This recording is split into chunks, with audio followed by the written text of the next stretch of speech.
The first misunderstanding. It was just another day in 1856, deep in the Neander Valley of Western Germany. Miners chipping away at the limestone unearthed something unexpected. Not stone, not fossilized wood, but a strange, dome-shaped piece of bone. At first, they thought it might be the remains of a bear. But then came more fragments, parts of a skull, a brow ridge thick as armor, and bones that looked human, but not quite.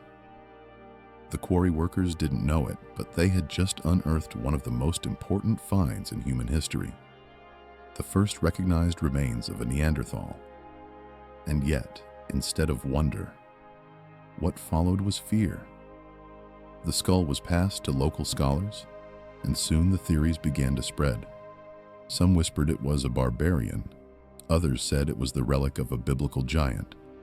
The newspapers called it grotesque, primitive, almost animal. A door to the ancient past had opened, but few were ready for what was waiting on the other side, because that skull was about to rewrite everything we thought we knew about ourselves. Scientists examined the bones, but instead of marveling at what they might mean, they looked for ways to fit them into what they already believed. One prominent anatomist dismissed the find as a modern human afflicted by disease, perhaps rickets or arthritis. Another said it might be the deformed skeleton of a Cossack soldier who had crawled into the cave and died alone. But none of them considered the truth, that this was another kind of human. Instead, they labeled it less than human. This moment of misinterpretation and dismissal planted the seed of a myth that would endure for over a century. The Neanderthal as a club-wielding, hunched-over brute. Slow, stupid, uncivilized. And just as that image was taking shape, a much bigger storm was brewing, one that would throw science, religion, and human identity into open conflict. In 1859, just 3 years after the skull emerged from the quarry, Charles Darwin published On the Origin of Species. And suddenly, the question wasn't just what the Neanderthal was, it was who we were. Did we descend from earlier forms of life? Could the Neanderthal be proof of evolution in action? A fallen cousin still clinging to the lower branches of our shared tree? The religious world was horrified. The scientific world was divided. And the Neanderthal found itself caught in the crossfire. Some saw it as the missing link. Others saw it as a threat to divine design. The debates were fierce. The language brutal. But buried beneath it all was something far more human. The bones had no voice to speak for themselves, only the interpretations of those who feared what they might mean. And as ideas clashed, another kind of image began to form, one not of bone or fact, but of stereotype. In 1909, an influential drawing was published, a reconstruction of the Neanderthal that would haunt the public imagination for generations.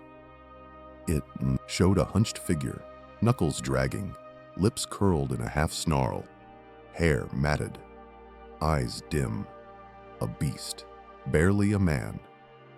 This was no accident.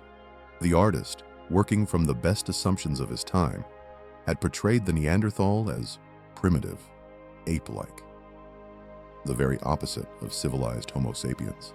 But this image didn't just illustrate science, it shaped it. Museums adopted it, textbooks printed it, and soon millions believed it. The Neanderthal was locked in a visual prison, one built not from evidence, but from fear and fantasy. And once that image took hold, it would take decades to undo. Because sometimes, the hardest thing to change is the picture in someone's mind. For much of the 20th century, the Neanderthal remained a caricature, a symbol of what we used to be, or what we escaped. Exhibits reinforce the story. Primitive tools, crude shelters, a life of brutal survival, and always that same posture. Hunched, heavy, dim. But then came the discoveries. Buried tools, carefully crafted. Fire pits arranged with purpose. Pigments, shells, bones placed with care. And then, the biggest surprise of all, DNA. It told us something no drawing ever could. We didn't just know Neanderthals. We carried them. Their blood is in ours. Their genes shape our bodies. Their memory echoes through our cells. The brute, it turns out, was never a brute at all. He was a brother, a cousin, a mirror. And finally, after 150 years of misunderstanding, the real Neanderthal was ready to be heard. The brain that outsized ours. It's one of those facts that makes you stop and think. Neanderthals had bigger brains than we do, not slightly bigger. On average, their cranial capacity was larger than that of modern Homo sapiens. That's right, the so-called dumb caveman had more room up top than the average person alive today. So what does that mean? For centuries, we believed brain size equaled intelligence. Bigger brain, smarter species. But if that's true, why didn't Neanderthals win? It's a question that still haunts anthropologists. These weren't brainless beasts. They were complex, adaptable, and capable of survival in some of the harshest climates Earth has seen. Their brains weren't just big, they were powerful. But here's where it gets interesting, because it wasn't just the size of the Neanderthal brain that set them apart. It was also how that brain was built. And when we look deeper at its shape, proportions, and function, we begin to glimpse a kind of intelligence that may have been profoundly different from our own. Imagine laying two brains side by side, one Neanderthal, one modern human. Yes, the Neanderthal brain is larger, but it's not just a scaled-up version of ours. The shape is subtly different. It's longer from front to back. The frontal lobe, the region we associate with social behavior and decision-making, appears slightly smaller in proportion. Meanwhile, the occipital region, linked to vision, is more developed. This suggests a brain specialized not for cities or language or abstract strategy, but for surviving in raw, physical reality. And that raises an unsettling thought. What if their intelligence wasn't less than ours, but simply wired for a different kind of world? A world of towering glaciers, sudden hunts, and constant danger. A world where noticing a flicker of movement in the shadows could mean the difference between eating and being eaten. It's in that environment that their brains evolved. Not to build civilizations, but to master landscapes. And once we understand that, we begin to realize what Neanderthal intelligence may have truly looked like. Step into the mind of a Neanderthal, and what do you see? Research suggests it might have been a world sharper, clearer, more immediate than ours. Their enhanced occipital lobes imply stronger visual processing, meaning they may have been able to detect movement, detail, and spatial shifts far better than we can. Imagine tracking a reindeer across snow-covered plains, or spotting a predator's outline through the trees just by the way the light breaks. These weren't theoretical skills, they were survival tools. One theory even suggests Neanderthals had superior low-light vision, perfect for navigating dense forests or caves where sunlight barely reached. Their mental maps of terrain may have been photographic, remembering every bend, slope, or shelter. Think about that. Where we rely on GPS and street signs, they read the land like we read a book. But all this begs a question. If they were so cognitively advanced in some ways, why didn't they thrive when we arrived? To answer that, we need to turn the question inward. Here's the uncomfortable truth. We don't really know how to define smart. If Neanderthals had bigger brains, better vision, incredible memory, why didn't they outlast us? Some scientists point to creativity, innovation, or adaptability. Others say we had an edge in communication, a language that could coordinate larger groups, pass down stories, and plan far beyond the present moment. But maybe we're asking the wrong question. Maybe Neanderthals were smart, just not in the same way. Not smart in terms of cities, machines, or space travel, but smart in terms of tracking game, surviving storms, reading the seasons, and building tools that lasted for generations. Still, their intelligence didn't save them, and neither did their strength. So what did give us the final edge? The answer might lie in something invisible, yet deeply human. Neanderthals lived in small, tight-knit groups. They cared for their injured. They buried their dead. But their communities were limited, rarely larger than 10 to 15 individuals. Homo sapiens, we were different. We built larger social webs. We created symbols, rituals, shared myths. We forged bonds not just through blood, but through belief. This social brain, the ability to connect, empathize, and collaborate across vast networks, may have been our most powerful adaptation. It wasn't just about survival. It was about cohesion. Larger groups meant more ideas, more innovation, more resilience. Information could pass through generations, not just within one family, but across entire regions. And that may be the real story of why we survived and they didn't. Not because we were stronger, not because we were smarter, but because we were more together. Still, the idea of Neanderthals being less than doesn't quite sit right, because the more we learn, the more it seems they weren't beneath us, just different. What if Neanderthals had a kind of genius we never learned to recognize? They may not have painted the Sistine Chapel, but they understood landscapes with a precision we've lost. They may not have written poetry, but they likely knew the stars, the rhythms of the earth, the subtle behaviors of animals in winter light. Some scientists believe Neanderthals practiced forms of body art or personal adornment. Others point to signs of symbolic thinking, even rudimentary rituals. What if their intelligence was quieter, less showy, but no less deep? Perhaps we've judged them not by their potential, but by their difference. And maybe the real tragedy isn't that they vanished, but that we never got to meet them fully. Because if they'd lived longer, if they'd evolved alongside us, what might the world look like today?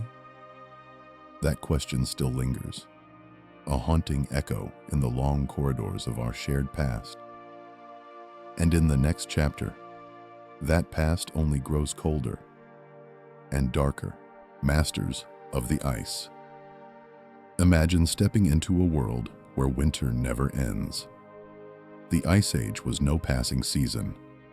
It was a frozen empire, glaciers stretching for miles, bitter winds slicing through forests, and the sun often little more than a pale ghost in the sky. This is the world the Neanderthals inherited, a world not of comfort, but of survival, and yet they endured. In this vast, freezing wilderness, mammoth herds thundered across icy plains. Reindeer scraped frost to reach buried moss, and predators, cave lions, dire wolves, giant hyenas, hunted the same prey as Neanderthals. But Neanderthals weren't just prey. They were predators, survivors, masters of adaptation. For over 200,000 years, they roamed these frozen frontiers, facing conditions that would destroy us today. How did they do it? What gave them the edge to survive when most creatures would freeze or starve? The answer lies not in brute strength, but in quiet ingenuity. The kind that stitched into hides, carved into stone, and carried in the warmth of fire. Let's start with something deceptively simple. Their clothes. Forget the Hollywood image of Neanderthals in ragged pelts. These were Ice Age engineers, and their clothing was as much a survival tool as any spear. In the bitter cold, exposed skin meant death. So Neanderthals turned to the animals around them, not just for food, but for warmth. Hides were scraped clean, softened, and layered. Sinew became thread. Bone became needles. Some experts believe they crafted outfits with different furs for different parts of the body. Thick outer cloaks to block the wind, softer inner linings for insulation. They likely used tailored cuts, wrapped designs, and binding cords, all optimized to trap body heat. Think about it. This wasn't just about staying warm. It was about staying alive, day after day, winter after winter.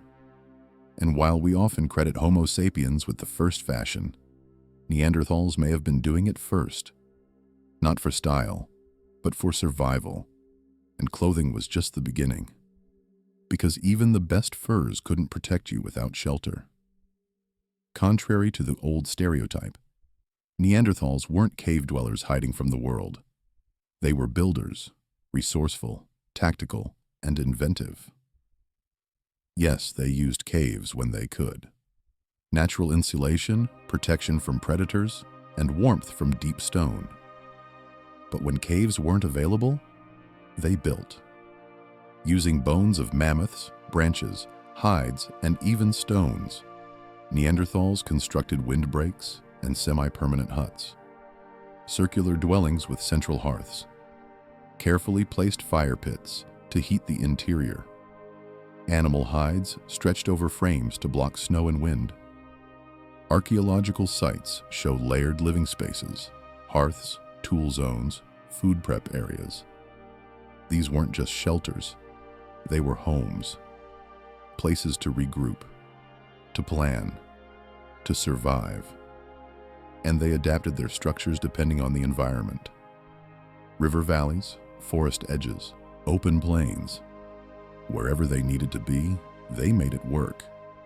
But surviving in a world of predators and blizzards took more than structure. It took constant movement. Because Neanderthals didn't wait for food to come to them, they hunted giants. Now picture this: a herd of woolly mammoths thundering across a frozen plain, each one towering, armored in fur and muscle. The idea of hunting one with spears seems insane. But that's exactly what Neanderthals did. They weren't reckless, they were strategic.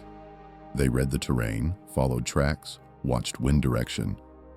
Some even theorize they set ambushes, herding animals into bottlenecks or toward natural traps. Their weapons? Not crude clubs, but finely crafted stone-tipped spears, balanced, deadly, designed for close-range thrusting, not throwing, which meant they had to get dangerously close, and they didn't hunt alone. Neanderthals likely coordinated in small teams, using silent cues and shared knowledge passed down through generations. They hunted reindeer, wild horses, and massive bison too. Their success wasn't luck. It was pattern recognition, memory, and discipline. Tracking prey across snow requires deep spatial awareness, knowing where to wait, when to strike. But after the hunt, after the blood and exhaustion, came the ritual of warmth. That's where fire stepped in. Fire. It was more than heat. It was life itself. Neanderthals didn't just stumble upon it. They mastered it. They knew how to collect dry tinder, how to shield a flame from wind, how to keep embers alive through the night, and more importantly, they built a culture around it. Fires were placed deliberately in shelters, central hearths that warmed the group and cooked their meals. Charred bones, burnt tools, ash layers, all evidence of repeated, controlled use. Fire softened meat, made marrow easier to access, sterilized water, hardened tools. But it also did something deeper. It created a place to gather, to rest, to think, to teach. Some researchers even suggest Neanderthals might have used firelight for social bonding, sharing food, passing knowledge, perhaps even telling stories in the flickering dark. And the more we uncover about their mastery of flame, the clearer it becomes. They weren't just surviving the cold, they were built for it. Neanderthals didn't just adapt to the Ice Age, they embodied it. Their bodies were stocky, powerful, and efficient. Broad chests to hold more oxygen, short limbs to conserve heat, barrel-shaped torsos to retain core warmth. This wasn't random. It was evolution sculpted by bitter cold and brutal terrain. Even their noses tell a story. Unlike ours, theirs were wide and large, not to take in more air, but to warm and humidify it before it reached their lungs. Their muscles were dense. Their grip strength, likely stronger than ours today. Not for show, but for hauling, climbing, dragging prey, and enduring punishing landscapes. Every feature, from their thick bones to their heavy brows, played a role in resilience. They were walking fortresses, perfectly engineered to survive in a world of snow and silence. And yet, even this Ice Age mastery wouldn't be enough. Because surviving nature was one thing, but what was coming next was us. Fire, tools, and art. It always starts with fire. A spark in the darkness, a flicker of light where there should be none. For Neanderthals, fire wasn't just survival, it was transformation. Controlling fire meant more than warmth. It meant safety from predators. It meant cooked meat, softened marrow, clean water. And it meant endurance. The power to stay in places no other species dared to sleep. Neanderthals didn't wait for lightning. They mastered the flame. Evidence from multiple sites shows they selected dry materials, created hearths, and maintained controlled burns. And once the fire was lit, life changed. Imagine the firelight dancing off stone walls. Families gathered around heat, stories forming in silence, tools being shaped in the glow. Because fire didn't just warm the body, it sharpened the mind. And the more we study their burnt bones, their ash layers, their circular hearths, the clearer it becomes. This wasn't instinct, this was intelligence. And fire wasn't the only tool they mastered. In fact, their hands were busy long before the first flame ever caught. We once thought Neanderthals just smashed rocks together. Crude, simple, barely more than apes with weapons. But we were wrong. Their tools were planned, shaped, and refined. Using the Levallois technique, a method requiring foresight and precision, they struck flakes from stone cores, producing razor-sharp edges that could slice hide, butcher meat, and carve bone. They made scrapers, awls, notches, and even composite tools, handles bound with sinew and resin, stone points designed for both thrust and durability. Each tool had a purpose, and each was crafted with care. They selected the right materials: flint for sharpness, quartzite for durability. They knew which stone worked best in which climate, and they adapted their toolkits based on region and prey. This wasn't guesswork. It was design, experience, evolution at the tip of a blade. And sometimes, what they made wasn't used immediately, because Neanderthals didn't just live in the moment. They planned ahead. Planning. It's one of the things that separates instinct from strategy, and Neanderthals did it constantly. Across Europe, archaeologists have discovered tool caches, Hidden stashes of blades, flakes, and cores buried in caves or tucked under stone. These weren't leftovers. They were reserves. Supplies for the next hunt, the next migration, the next season. And the choice of stone? Never random. Neanderthals sometimes carried raw materials for miles, passing local resources to gather higher quality flint elsewhere. They knew what they needed and where to find it. They thought about the future. They remembered terrain. They coordinated. That tells us something powerful. They weren't just reacting to their environment. They were anticipating it. But there's another layer to this story, one even more mysterious, because sometimes they left behind more than tools. Sometimes they left behind symbols. Deep in the caves of Spain and France, where the sun never reaches and silence reigns eternal, something unexpected appears. On the walls, faint red lines, triangles, dots, arches, patterns that weren't caused by nature or accident, but by intention and the shock. Some of these markings date back over 65,000 years, long before Homo sapiens set foot in the region. That means they weren't our work. They were Neanderthal. This changes everything, because symbols imply more than hands. They suggest minds, capable of abstraction, meaning, and maybe even belief. In one cave, researchers found what looked like a ladder shape, carefully painted with red pigment. In another, stalagmites arranged in circles, deep underground. These weren't practical spaces, no fires, no butchered animals. So why go there? What were they trying to express?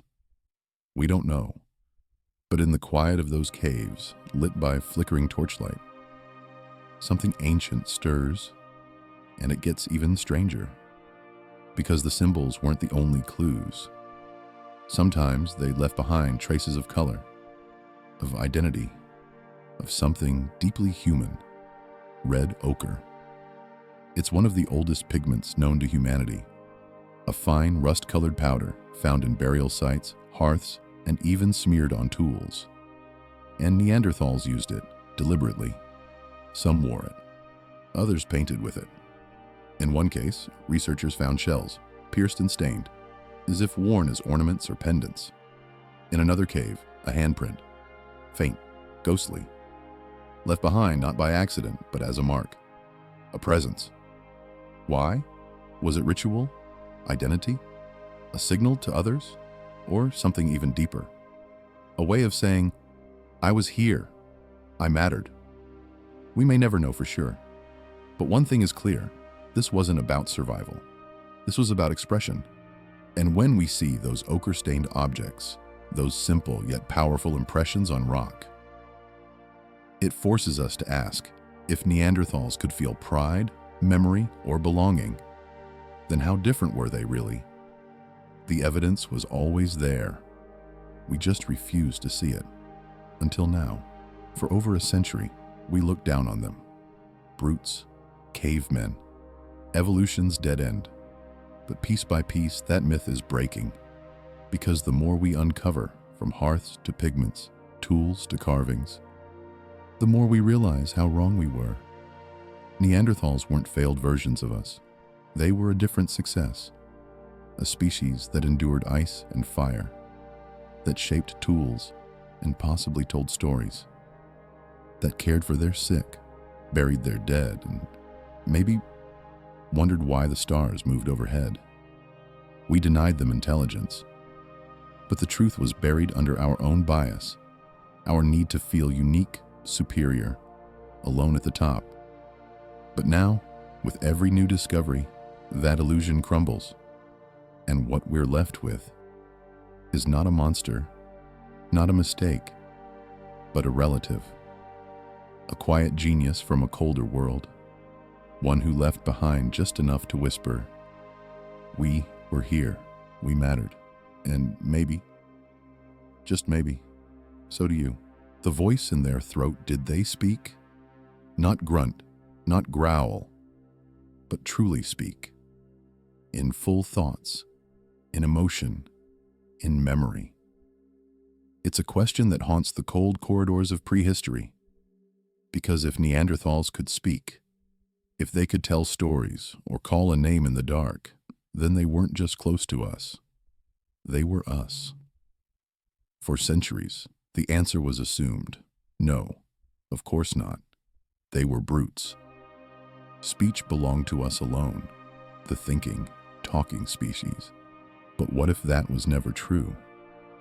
What if the icy winds of prehistoric Europe once carried voices now lost to time? Not echoes of beasts, but the first murmurings of language. The truth wouldn't come from an ancient song or a recorded word. It would come from something quieter, something deep in the body, from bone. It's one of the smallest bones in the body, the hyoid. Shaped like a horseshoe, it rests at the base of the tongue, supporting speech muscles and controlling the mechanics of our voice. For decades, scientists believed Neanderthals lacked a modern hyoid, and therefore couldn't form complex speech. Grunts, maybe, but not language. Then came 1989. In a cave in Israel, a near-complete Neanderthal skeleton was unearthed, and nestled in the throat region, almost perfectly preserved, was a hyoid bone. Its shape, nearly identical to ours. Suddenly the conversation changed. This wasn't a primitive remnant. It was a bone built for speech, capable of supporting the same vocal range we use every day. It didn't prove they spoke, but it shattered the idea that they couldn't. And once researchers had the hyoid, they began to look deeper into how Neanderthals might have used that vocal power. Because speaking isn't just about anatomy, it's about breath. Speech begins with air, the power to push sound, to control pitch, rhythm, and volume. All of it starts in the lungs. And when scientists examined Neanderthal rib cages, they found something striking. Broad chests, large diaphragms, and robust thoracic structures. That means one thing: serious breath control. The kind that could support complex vocalization, long syllables, rising and falling tones. Some even speculate they may have sung, not in melodies we'd recognize, but in patterned sound, rhythm, or chant. Imagine a parent humming to calm a child, a hunter calling out through fog, a warning cry, a name. It's easy to assume only we can do that, but the more we study their anatomy, the harder it is to draw that line. Still, breath and bone weren't the only clues, because the greatest evidence of speech lies not in the throat, but in the brain. Hidden inside the skull are regions shaped by sound, built for hearing, remembering, and responding to language. In modern humans, they're known as Broca's and Wernicke's areas, responsible for speech production and comprehension. And in Neanderthal endocasts, impressions of brain cavities left in fossilized skulls, scientists found something remarkable. Those same regions appeared developed. This suggests that Neanderthals didn't just hear sounds. They may have processed meaning, rhythm, and intent. Their auditory system was also tuned to frequencies of human speech, not just animal noise. They heard like us. So what does that mean? It means their minds weren't silent. They were likely filled with internal thoughts, plans, warnings, and maybe even words. The wiring was there. The vocal tools were in place. And that leads us to a new question, a strange one. Not could they speak, but what did they sound like? If Neanderthals had voices, what were they like? Was it gruff, nasal, familiar? Using digital reconstruction and vocal tract modeling, scientists have built simulations of what a Neanderthal might have sounded like. The result is chilling. A deep, resonant tone, nasal in pitch, less range than us perhaps, but unmistakably human. Not an animal call, a voice. It's not perfect, of course. We're filling gaps with best guesses, shaped by bone and airflow models. But even an approximation forces us to confront something powerful. We've spent centuries drawing lines between us and them, between human and other. Yet when we hear that voice, low, strange, but not unlike our own, something shifts. Because if they could speak, then what did they say? And more haunting still, what have we forgotten? Language lives in time. It is past, spoken, remembered. But when a culture dies, its words vanish with it. If Neanderthals had language, even something simple, symbolic, or rhythmic, it's gone now. Not written, not recorded. Only silence remains. We will never know their stories, their names for the stars, their words for love, for fear, for goodbye. Maybe they sang to the dead, whispered warnings through the snow, murmured to their children before sleep. Maybe they had poetry, or prayers, or secrets we'll never unlock. All we have are fragments of bone, of breath, of voice.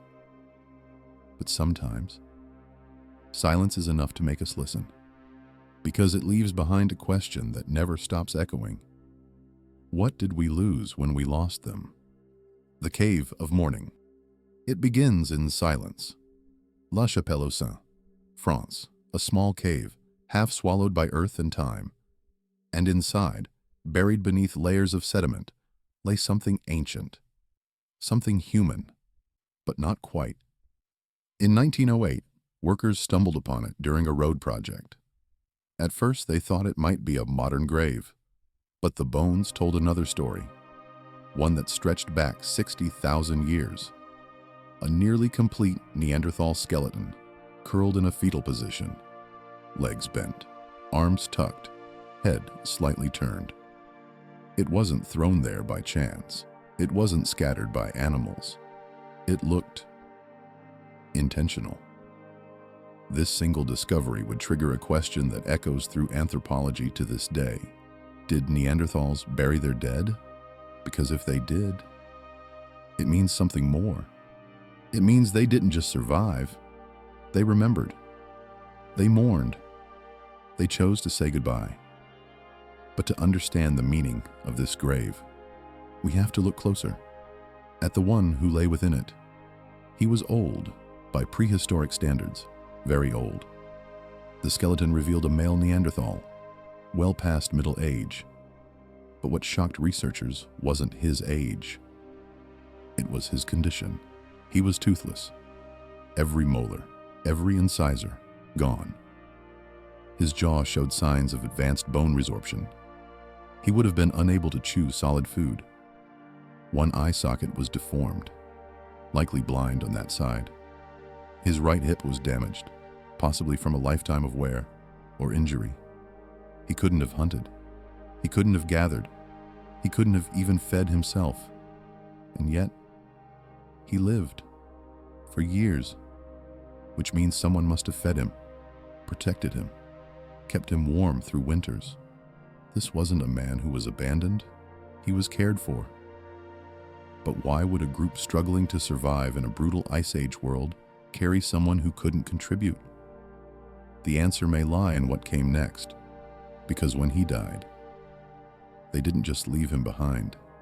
The position of the body was too perfect, curled on its side, legs drawn, spine intact, no signs of animal scavenging, no scattered bones, no broken limbs out of place, and most importantly, a pit.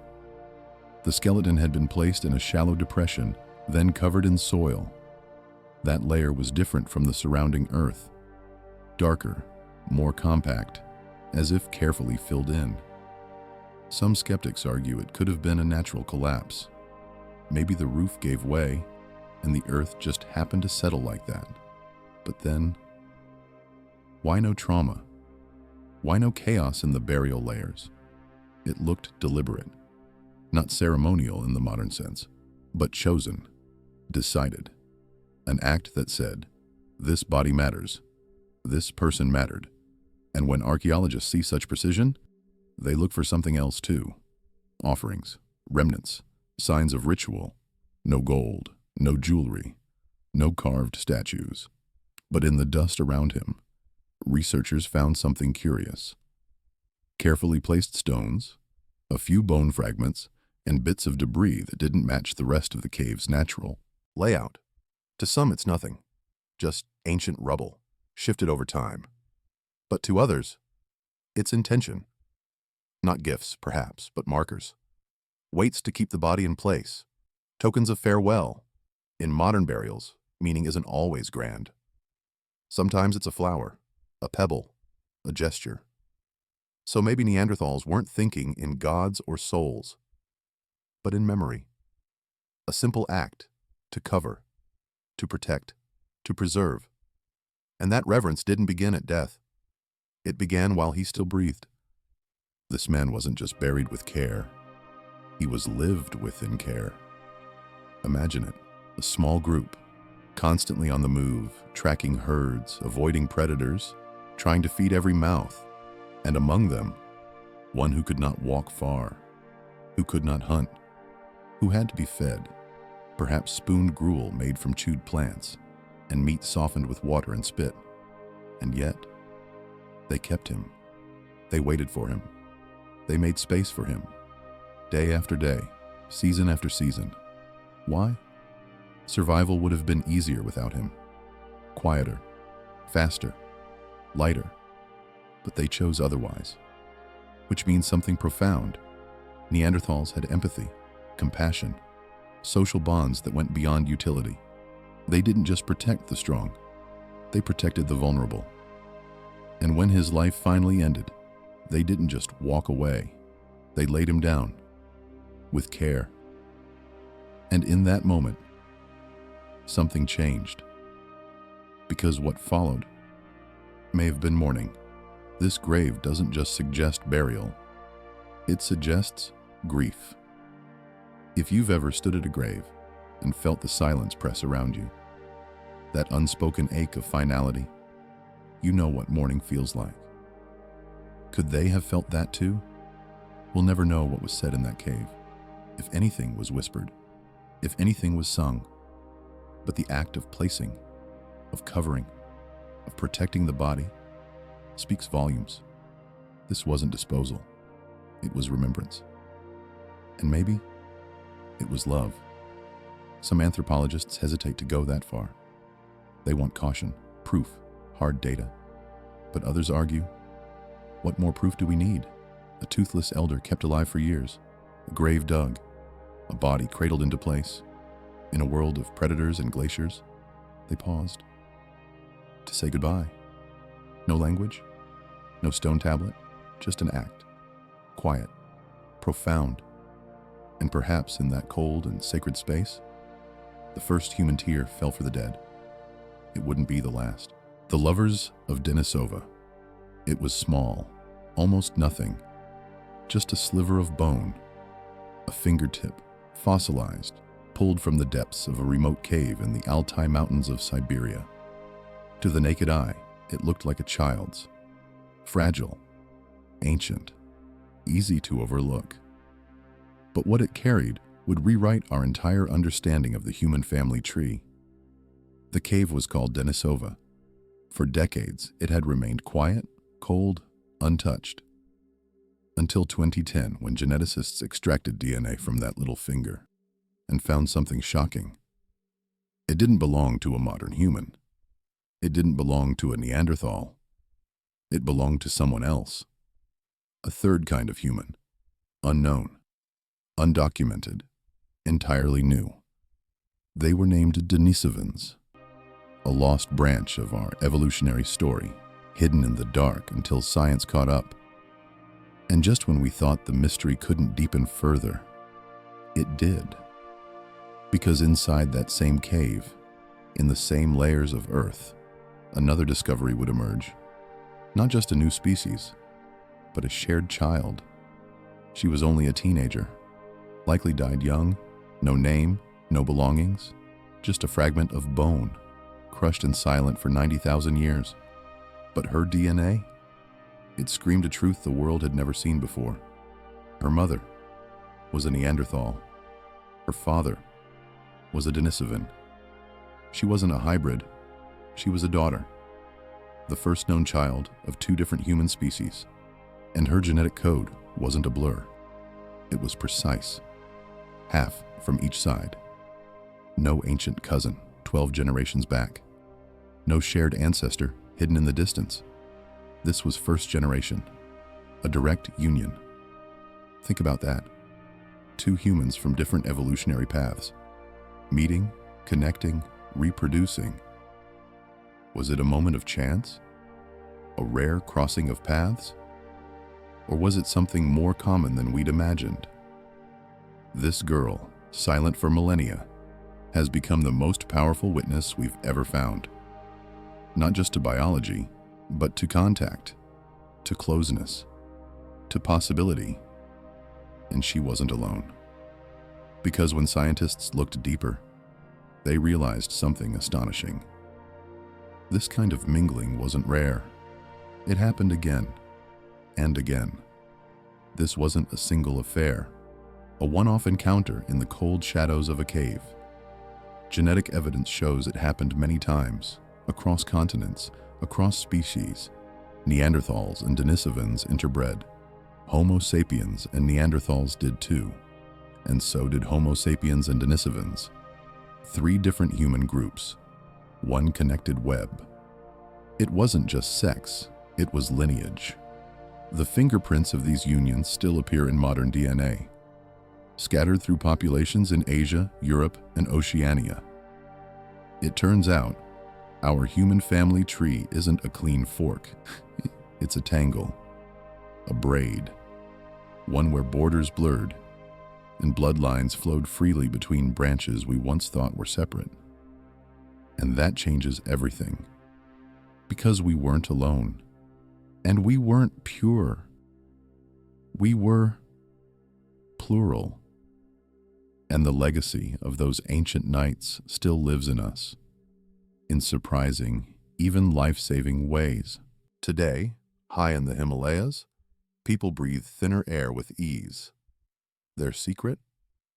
A gene passed down from Denisovans, one that enhances oxygen use at extreme altitudes. In parts of Melanesia, the immune systems of islanders contain ancient Denisovan variants, ones that likely helped fight off tropical pathogens. And in Europe and Asia, Neanderthal DNA still shapes how we respond to disease, how we process fat, even how we sleep. These aren't just relics. They're gifts. Adaptations sharpened by the hardships of ancient environments, passed to us through the most intimate act one human can offer another: union. We are not the descendants of one tribe. We are the children of many, carriers of ancient whispers, genetic echoes from long-extinct cousins who once walked beside us, and perhaps who stood close enough to touch. But what led to those encounters? Were they desperate? Were they deliberate? Or something far more layered? We'll never know the details. No names, no voices, no journals left behind in cave walls. So we're left with the question, why did they come together? Some suggest necessity. In harsh environments, dwindling populations needed to mix, not out of desire, but desperation. Others propose something more cooperative. Alliances formed for trade, shelter, or shared resources. Merging bloodlines to secure peace. And then there's the possibility no one wants to voice, that some of these unions weren't consensual, that power, fear, or force played a role. But perhaps, just perhaps, some of these moments were human. Two beings, different but familiar, seeing something in each other that transcended species lines. Curiosity, attraction, even love. Because if Neanderthals mourned their dead, If Denisovans left behind art or meaning, then they weren't beasts. They were people. And people don't always act for logic or advantage. Sometimes they act for connection. And those connections echo still, in skin, in lungs, in the rhythm of our own beating hearts. Right now, inside you, there may be fragments of Neanderthal DNA, or Denisovan, silent stowaways in your genetic code, influencing how you sleep, how you heal, how your body responds to the world. It's not just ancestry, it's inheritance. The story of that girl in the Siberian cave is your story too. You are the living evidence of a world where species met and merged, where love, survival, fear, or instinct blurred lines once thought unbreakable. You are the product of unions long forgotten by memory, but not by blood. And that means the ancient past isn't gone. It's alive. Inside you. In your lungs, your skin, your cells. So the next time someone tells you where you come from, remember, it's not one place. It's many. Not one people, but many. A tapestry woven from the touch of those who lived, loved, and left their mark in the dark, long before we ever knew their names. Blood in our veins. At first glance, the human genome seems like a triumph of modern science, a complete map of what makes us who we are. But look closer. Hidden within that double helix is something unexpected, something ancient. When the Human Genome Project completed its mission, scientists didn't just find human genes, they found intrusions, sequences that didn't quite belong, strange echoes, genetic phrases that seemed older, fragments that didn't come from Homo sapiens at all. They came from others, cousins long extinct, species that walked with us, interbred with us, and then disappeared into time, leaving behind only shadows in our code. These weren't accidents. They were inheritances, silent, preserved stories, written in flesh and passed down unnoticed for tens of thousands of years. And they still speak. They influence how we fight illness, how we feel pain, even how we sleep. So the next time you wonder who you are, ask instead, who were we? And how much of them lives in you? Most people don't realize they're carrying a piece of the Ice Age in their body. But if your ancestry traces back outside of Africa, whether to Europe, Asia, or the Americas, there's a high chance that part of your DNA comes from Neanderthals. Up to 2%, maybe more. It might not sound like much, but consider this.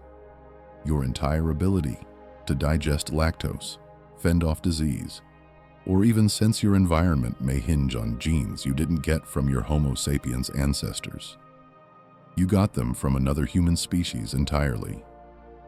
Neanderthals didn't vanish without a trace. They left their mark, not just in bones, but in biology.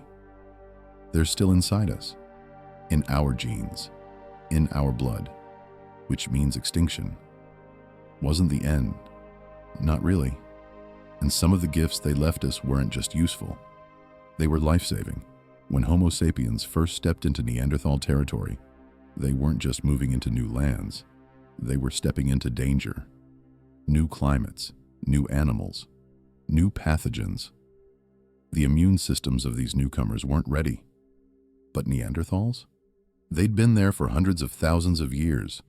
Their bodies had learned the terrain and the threats.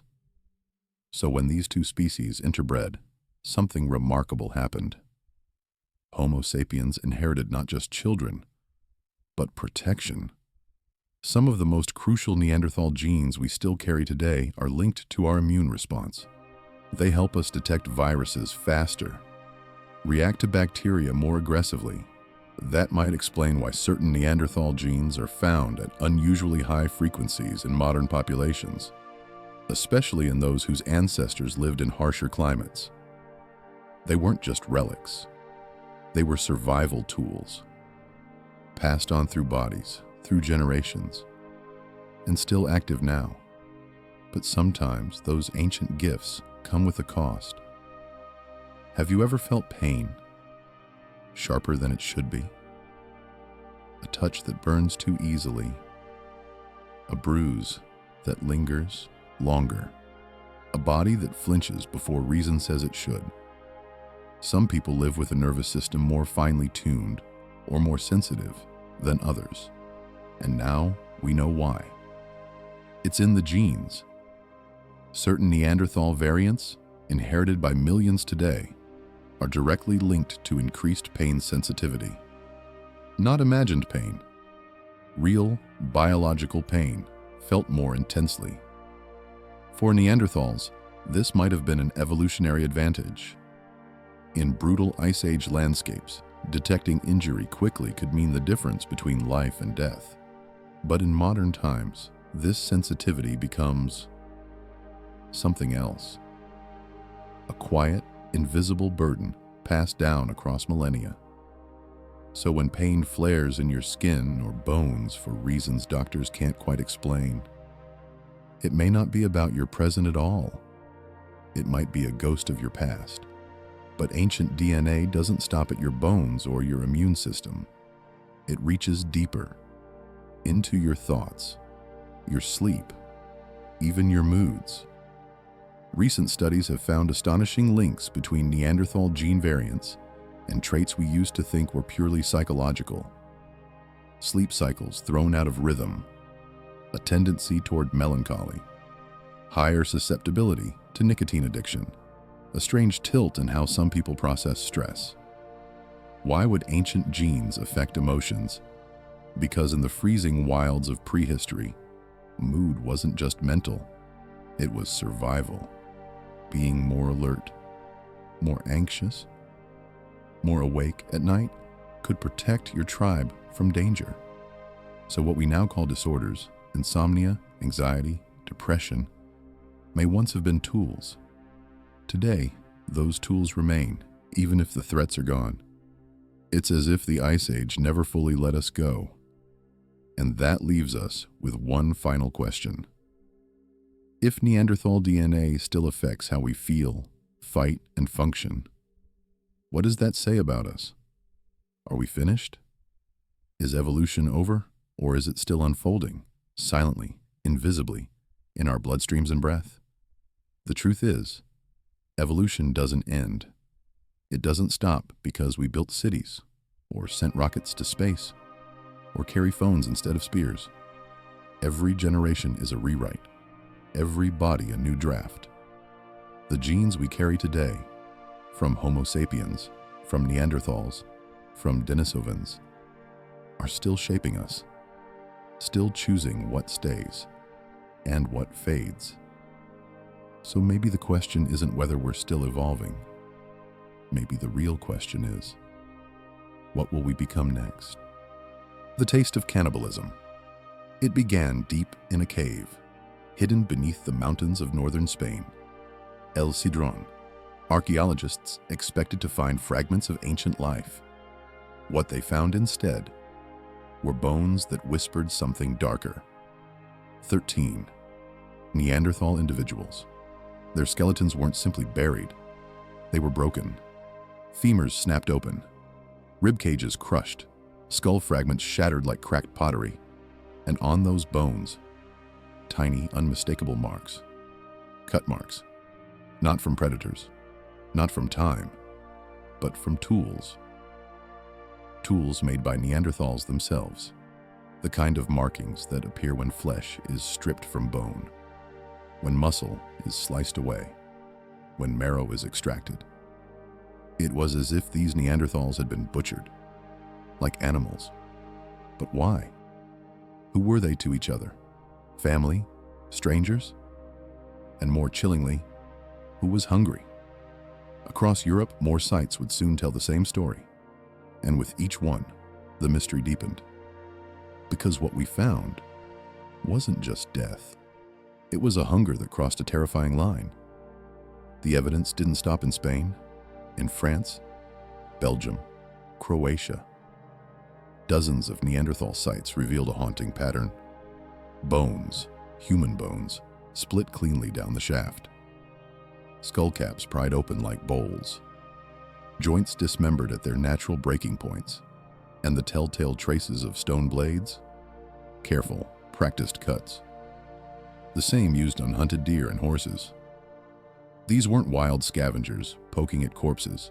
This was skilled butchery.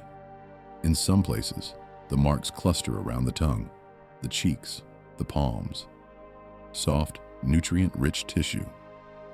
This wasn't mindless violence. It was targeted. It was efficient. And it forces us to ask, how many times did this happen? Because once is a tragedy, twice is a possibility, but again and again. In region after region, that's a pattern. And patterns beg for answers. Answers that bring us face to face with the oldest, hardest question of all. Imagine it. The Ice Age wind howling outside your shelter. Game has vanished. The rivers are frozen. Your child hasn't eaten in days. What would you do? Some researchers believe this is what Neanderthals faced. Brutal cold, endless scarcity, and moments when nature offered no mercy. The body beside you may have been a loved one or a rival, but in the dead of winter, food was food.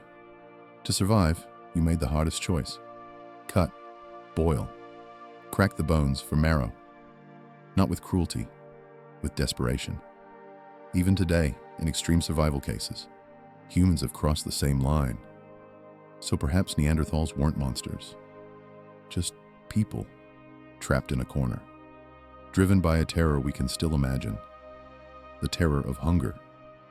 But not everyone agrees this was about survival, because some of the cuts were too precise, too careful, too ceremonial. What if the truth isn't about food at all? What if the marks on Neanderthal bones weren't born of starvation, but of belief? Some archaeologists argue the evidence points to something more symbolic. Cut marks that avoid the best meat. Skulls placed deliberately.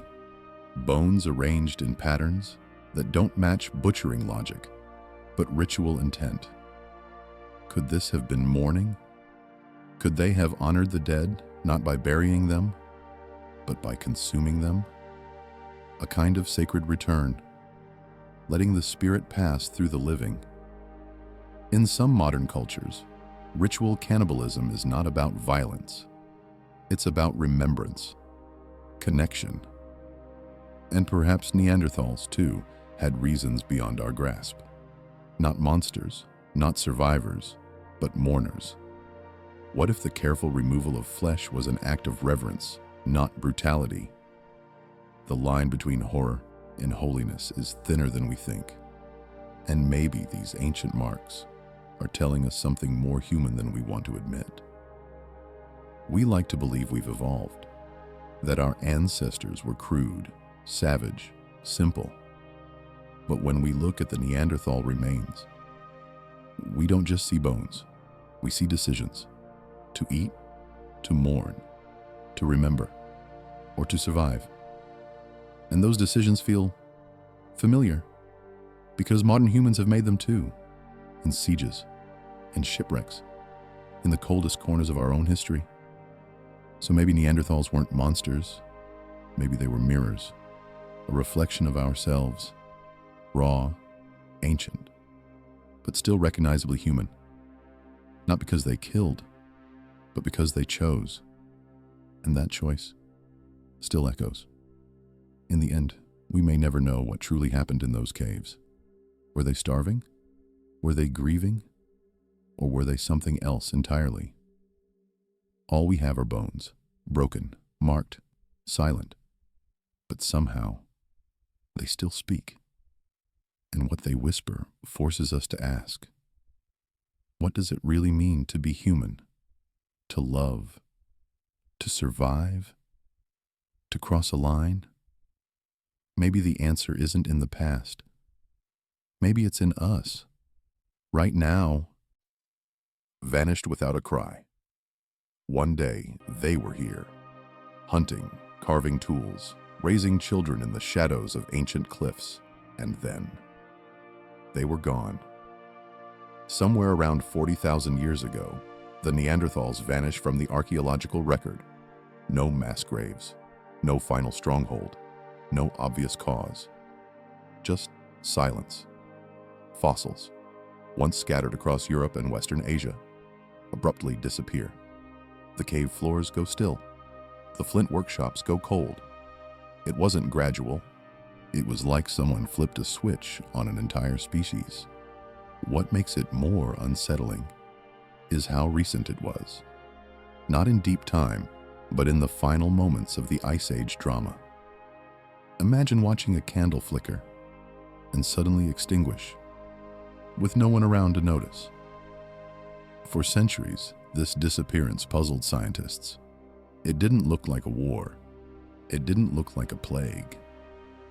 So what happened? Because something or someone erased them from the world. And the answer may begin with a shift far bigger than any tribe. The Ice Age wasn't just cold. It was chaos. Climate didn't change slowly back then.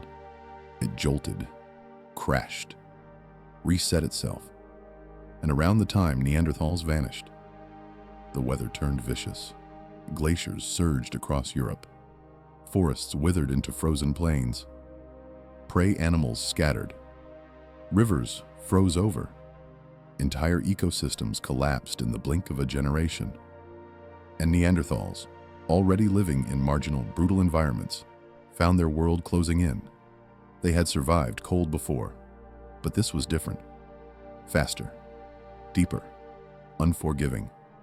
Hunting became harder, shelter more precious. Scarcity turned every winter into a gauntlet.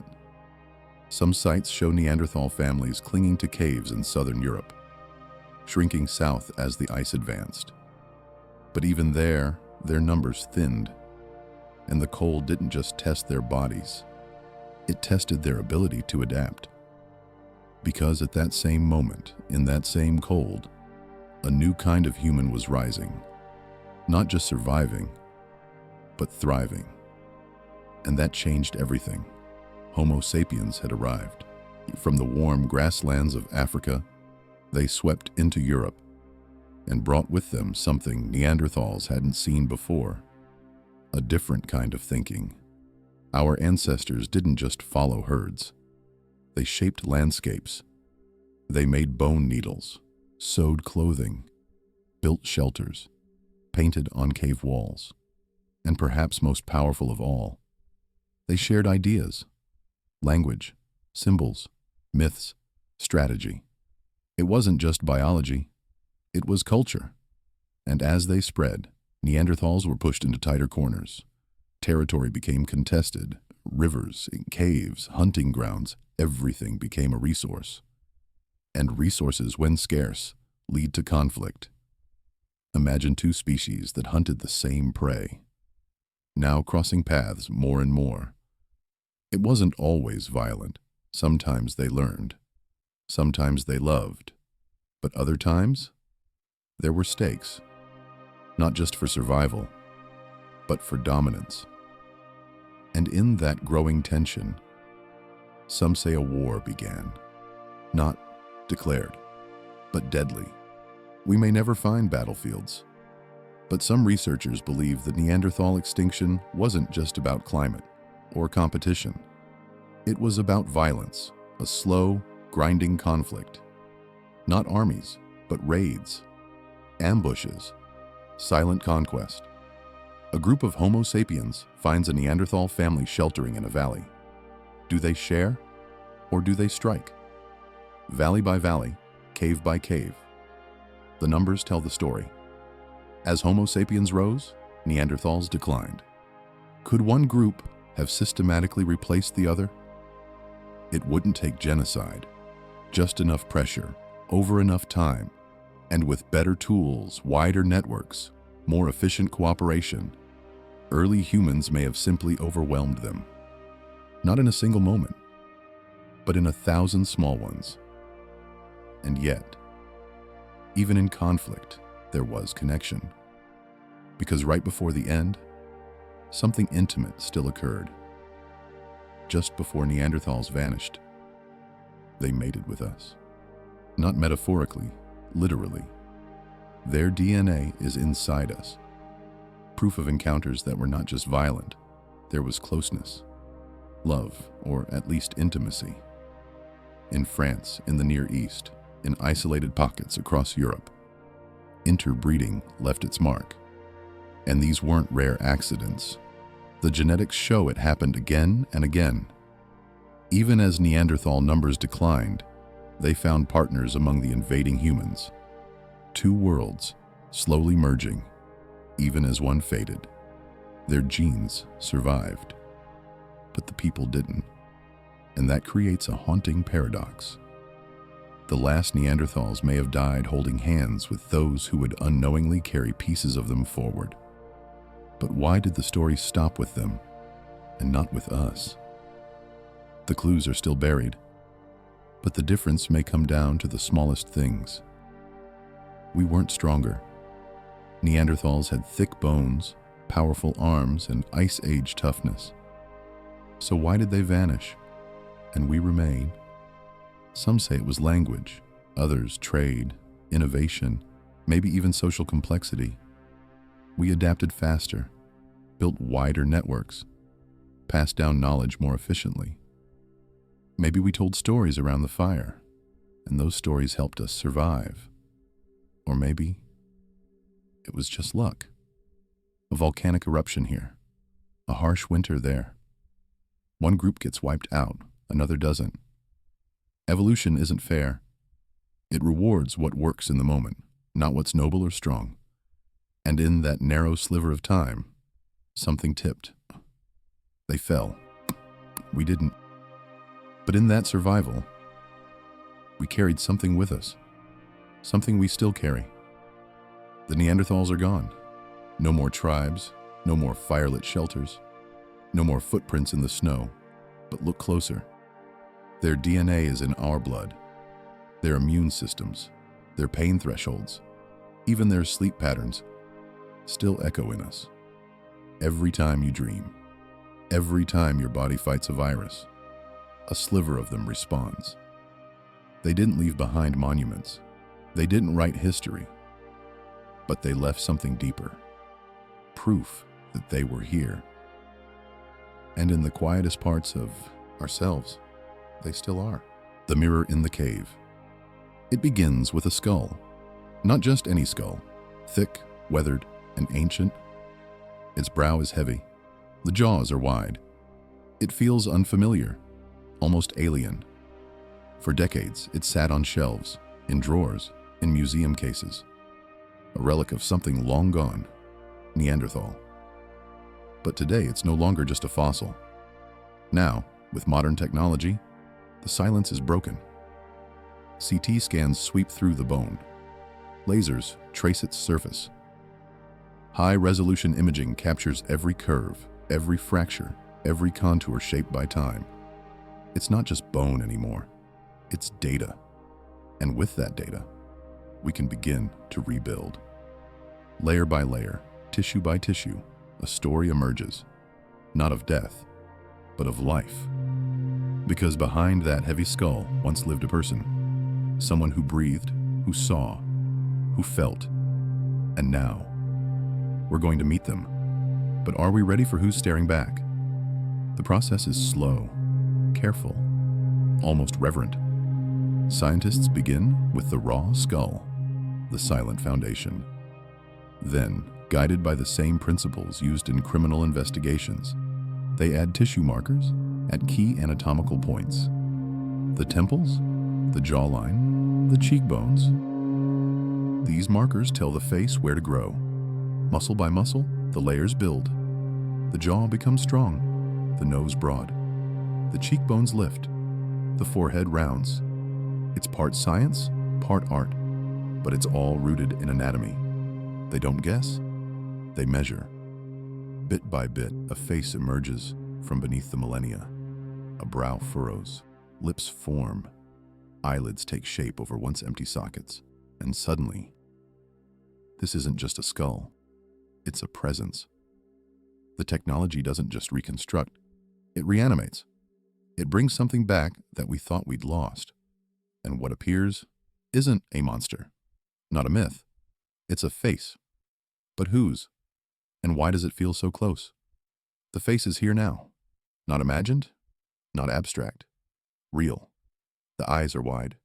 The cheeks strong and full. The mouth closed in a neutral stillness. There's nothing grotesque. No exaggeration. Just solemnity. And strangely, it feels familiar. Like someone you've passed in a crowd, sat next to on a train, seen waiting at a bus stop in winter. There's a weight to the gaze. A sadness, maybe. Or just quiet observation. Not a beast. Not a primitive caricature. But a person. The bone tells one story. Of strength. Of adaptation. But the face tells another. Of emotion. Experience. Depth. You can't help but wonder. What did they see? What did they fear? What did they hope? Because looking into this face, it doesn't feel like looking into the past. It feels like looking across a mirror fogged by time. And just beyond the reflection is a question. What color were their eyes? It's not just a poetic question anymore. Ancient DNA, pulled from tooth and bone, now offers answers. Blue eyes, hazel, even light skin and red hair, traits we once thought were recent. Scientists feed this genetic information into their models. Hair grows from the crown, eyebrows take shape, pigment flows into the irises, and suddenly, the person becomes more than structure. They become someone you could speak to, someone you might dream about. These aren't fantasy renderings. They're biological portraits, built from molecules and mathematics. And with every detail added, every freckle, every wrinkle, every strand of color, the boundary between us and them thins. We don't just see a face, we see a life, and in that moment, the line between them and us starts to blur. Because what's left to separate us? Maybe just the years. There's a strange moment that happens when people see these reconstructions. A pause, then a whisper. They look like someone I know. Not just vaguely, exactly. A neighbor, an uncle, a teacher from school. Why does that unsettle us? Maybe because we spent so long thinking of Neanderthals as other, brutish, distant, a dead end. And yet, here we are, face to face with a version of ourselves, not in some distant, exotic past, but in a form we recognize instantly. It forces a reckoning. What if we're not the peak, but just a branch? What if they weren't less evolved, but just different? The more human they seem, the more fragile our sense of uniqueness becomes. Because now the question isn't just who they were, it's who are we really?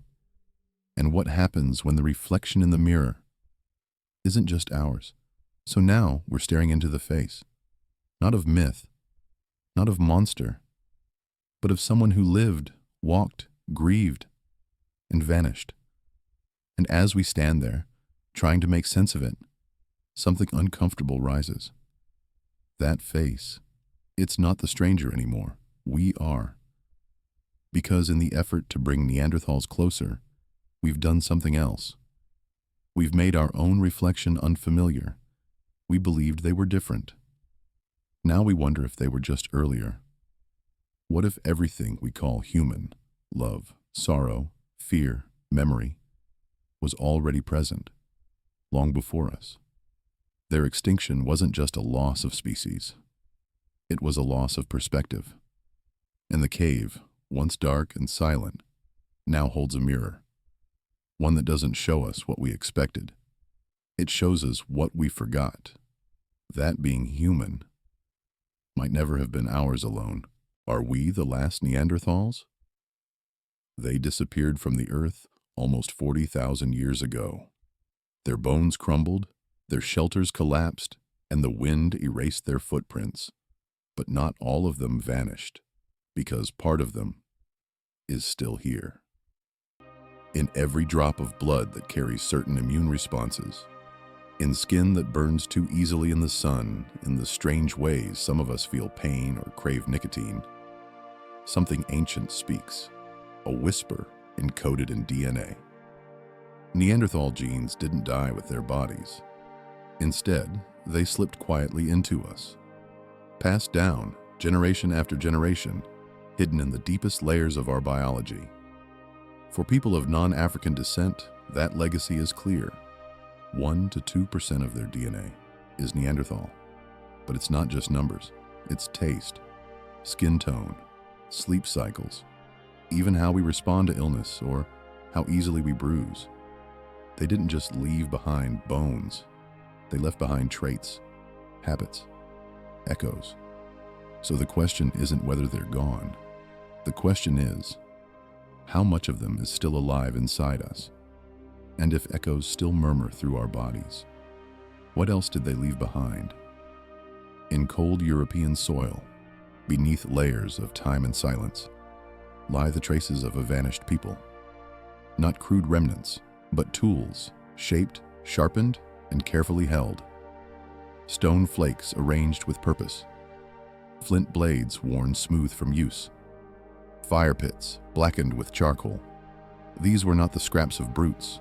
They were the tools of survival, memory, maybe even identity. And then pigment, iron oxide ground into powder, mixed with fat, smeared onto surfaces.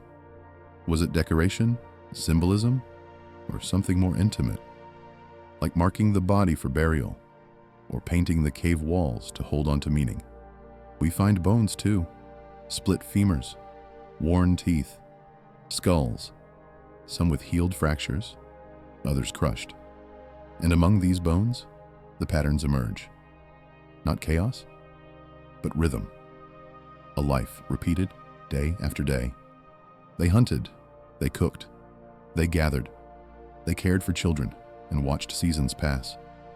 What's striking isn't how alien they were, but how familiar it all feels. A circle around a fire, a hand closing over a blade, a glance into the distance, waiting for prey, or something more. And behind those tools and ashes, there's something deeper, a suggestion that they weren't just surviving, they were living. Love isn't something we can fossilize, and yet, somehow, they left traces of it behind. In Shanidar Cave, Iraq, archaeologists found the body of a Neanderthal man. But not just a body, around him, ancient pollen from wildflowers. Some believe it was scattered intentionally, as if in mourning, an Ice Age funeral bouquet. In other graves, we find more than bones. Carefully placed stones, animal parts, arranged with meaning. A farewell, perhaps, a symbol of protection, or a way to mark a story, a life, an ending. Then there are the bones of the wounded, healed fractures, deformed limbs that show years of survival. Someone fed them, protected them, walked with them when they couldn't walk alone. This isn't the cold brutality we once assumed. This is tenderness, attachment, memory. And then, the markings on cave walls. Repeated patterns, shapes carved again and again. Did they mean something? Were they names, stories, warnings? Some say Neanderthals didn't have art, but maybe we just haven't learned to read it yet. Because where there's care, and grief, and ritual, there is love.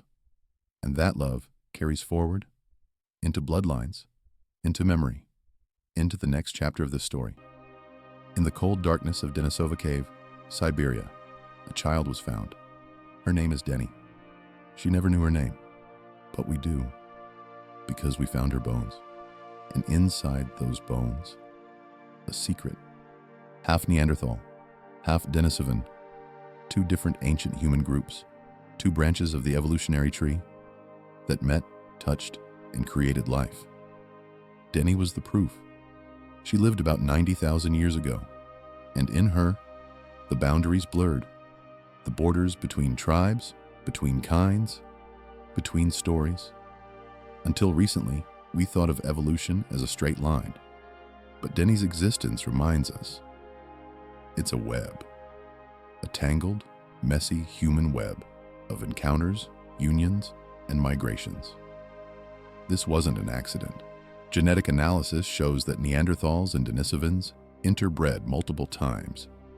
They met in valleys, at riverbanks, along ancient trails, and sometimes they stayed. From those unions, genes spread. Some survived, some vanished. But the idea that they saw each other as other, maybe that's wrong.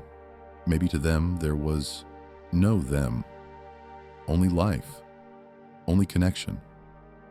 Denny is a fossil, but she's also a question. And her bones whisper something we rarely say. They didn't just pass us by. They became part of us. For centuries, we asked, what sets us apart? Was it language? The ability to speak? To argue?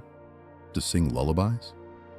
Then came the discovery of a Neanderthal hyoid bone, almost identical to ours. And suddenly, silence gave way to possibility. Maybe they spoke too. Was it art? Symbols on cave walls? But now we know that in Spanish caves, red pigments and abstract forms, over 60,000 years old, may have been left by Neanderthals, not us. What about ritual, burial, grief? We found Neanderthal bodies carefully laid in graves, sometimes with animal bones or tools. That's not just disposal, that's remembrance. Then there's the concept of self. Recent reconstructions of Neanderthal tools suggest complex planning, the kind that involves memory, intent, even teaching, hands learning from other hands, minds passing down technique, culture, and culture is the fingerprint of mind. So if they had rituals, memories, care, perhaps even music or myth, then what makes us us? Maybe we clung to the idea of uniqueness because it gave us comfort, a way to draw a line between us and the deep past. But what if that line is fading? If Neanderthals mourned, dreamed, created, and loved, then being human isn't about superiority. It's about shared experience. Which brings us to one final question. When we look back through time, who is looking back at us? Imagine standing face to face with someone from 50,000 years ago. What do you expect to see? A monster? A brute? Something alien? But when scientists rebuild Neanderthal faces using skulls, 3D modeling, and layers of muscle and skin, what emerges is startling. Round eyes, strong jaw, high cheekbones, a quiet, thoughtful expression. And then it hits you. You've seen this face before, on the subway, at the market, in your own family. Some reconstructions show hazel eyes, others red hair or olive-toned skin. Not as guesses, but based on ancient DNA. It's not a caricature. It's a person. Someone who walked through snow, carried a child, watched the stars. When we stare into these reconstructed faces, we feel something strange.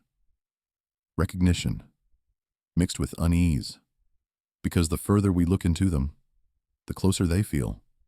And suddenly, all those old labels, other, primitive, lesser, begin to fall away.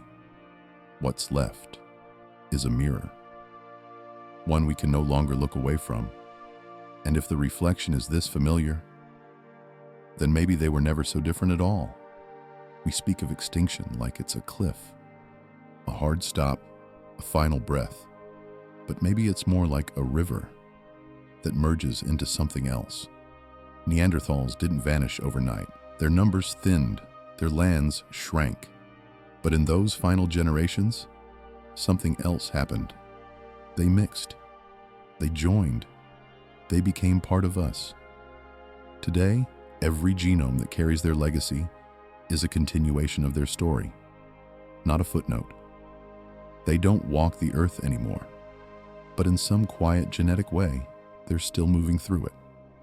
You might carry their nose, their immune genes, their ancient instincts, a fragment of their language in how you form sounds, a trace of their memory in your body's pain response. The idea that we won and they lost is a story we told ourselves, but reality is more nuanced. They didn't lose, they became. And when you realize that they're not gone, just transformed, it changes everything. We didn't bury them, we inherited them.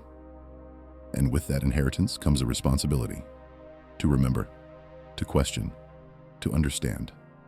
Because the past isn't just behind us, it lives within us.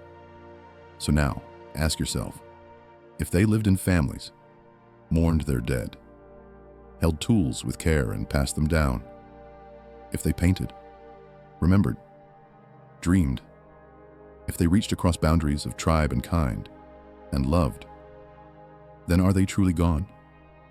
Or are they still here, in our veins, our instincts, our fears, our tenderness? Maybe we, the ones who dig their bones, reconstruct their faces, and whisper their stories into microphones, are not just their descendants. Maybe we are their echo, their voice carried forward. And perhaps the final twist in the tale is this: we called them Neanderthals, but maybe they never needed a separate name. Maybe they were always part of us. We are the storytellers now. We are the ones who remember. We are the wanderers who still look at stars and wonder what came before. And in that wondering, in that longing to know who we are, we carry them forward. So ask yourself, truly, deeply, were they ever truly gone? Or are we the last Neanderthals?